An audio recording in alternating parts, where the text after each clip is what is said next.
Hello guys, আসসালামু আলাইকুম। সবাই কেমন আছেন? নতুন আরেকটি রেসিপি নিয়ে আসলাম, বাদামের চাটনি। পিনাট চাটনিটা কিভাবে বানালাম অবশ্যই আপনার ভিডিওটি যদি হাতে সময় থাকে 1 মিনিট দেখে যাবেন।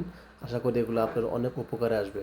এখানে আমি কড়াইতে তেল ঢেলে দিলাম, তারপরে এখানে আমি উড়ার ডাল, ড্রাই চিলি। চনা ডাল, তারপরে হালকা জিরা, তারপরে পেঁয়াজ, এগুলো আমি ভালোভাবে চুলার আঁচটা বাড়িয়ে 4 থেকে 5 মিনিট কুক করলাম। তারপরে এখানে আমি টমেটো অ্যাড করে দিলাম।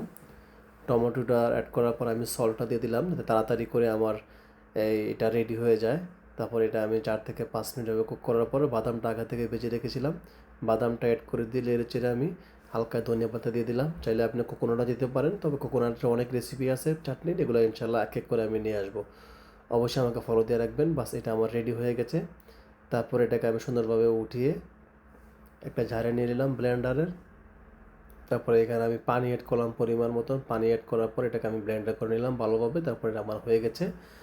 আর অবশ্যই আমি বলবো এই চাটনিটা আপনি অবশ্যই বাসায় বানিয়ে রাখতে পারেন, এটাতে অনেক প্রোটিন আছে।